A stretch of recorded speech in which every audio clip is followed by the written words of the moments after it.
11th class. आज हम अपना चैप्टर आगे कंटिन्यू करेंगे। इसका लास्ट पार्ट है।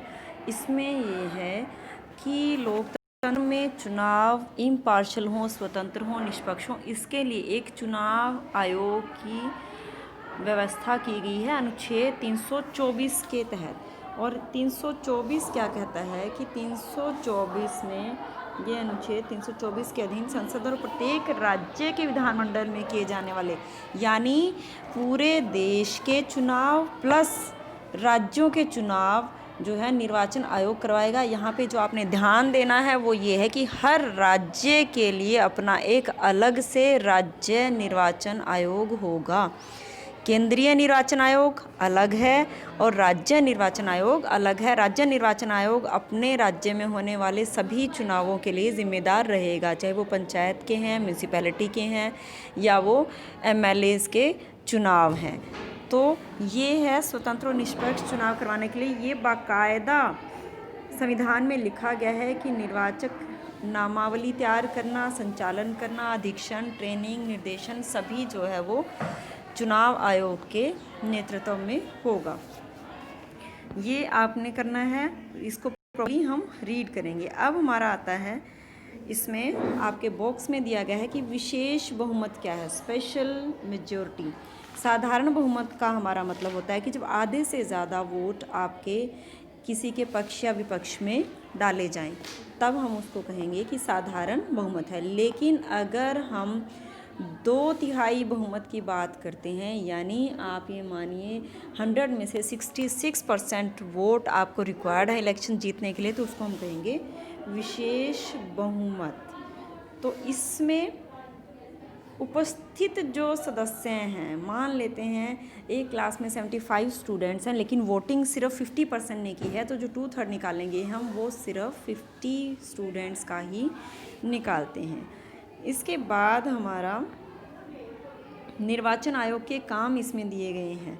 ये देखिए यहाँ पे इलेक्शन कमीशन क्या क्या काम यहाँ पे करता है। सबसे पहले वो निर्वाचन के लिए मतदाता सूचियाँ बनाएगा, पूरा कार्यक्रम तय करेगा, किस दिन मतगणना होगी, किस दिन वोट डलेंगी, किस दिन आपको चुनाव चिन्ह दिए जाएंगे, नामांकन कब भरे जाएंगे, ये सारे कार्य चुनाव आयोग करेगा।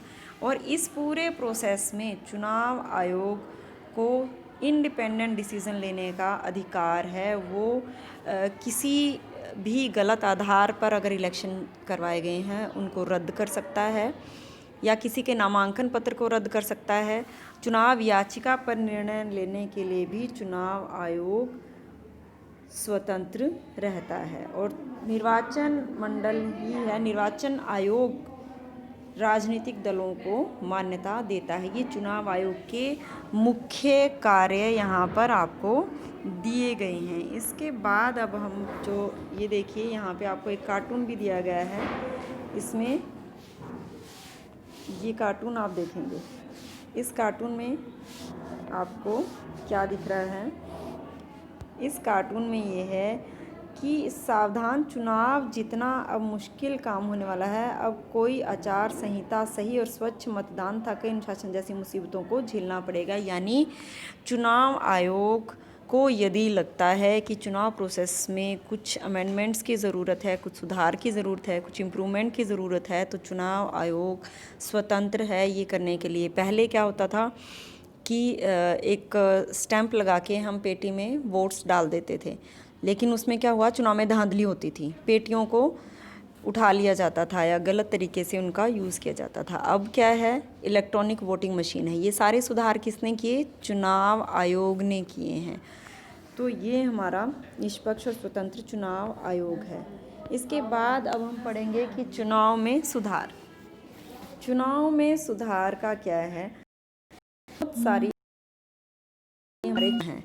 FPTP जो है हमारी कि सबसे ज़्यादा वोट पाने वाला विजयी हो जाएगा। सपोज़ हमने पहले भी किया है कि ABCD 4 कैंडिडेट इलेक्शन में हैं।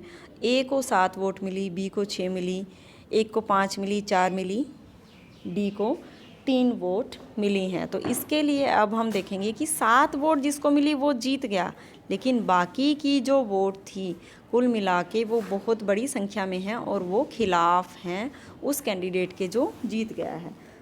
तो ये हमारा एक दोष है। अब संसद और विधानसभाओं में क्या है, तो इसमें सुधार होना चाहिए। दूसरी जो है कि महिलाओं की भागीदारी बढ़ानी चाहिए, वो विधानसभा के चुनाव हो या संसद के चुनाव, ये आपको चुनाव में किए जाने वाले सुधारों की हम यहाँ बात करें कि क्या क्या इम्प्रूवमेंट्स कर सकते हैं।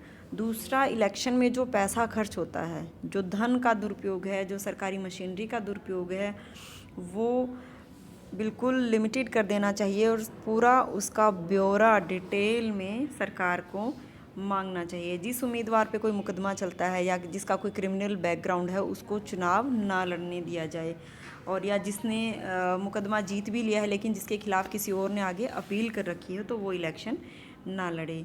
और इलेक्शन में जो जाति पाति का प्रभाव है वो ना रहे, यानी लोगों को जाति के नाम पर वोट मांगने का अधिकार ना दिया जाए। यहाँ पे आपके कार्टून में भी देखिए यह है कि अब जिसका क्रिमिनल रिकॉर्ड होगा वो चुनाव नहीं लड़ सकता।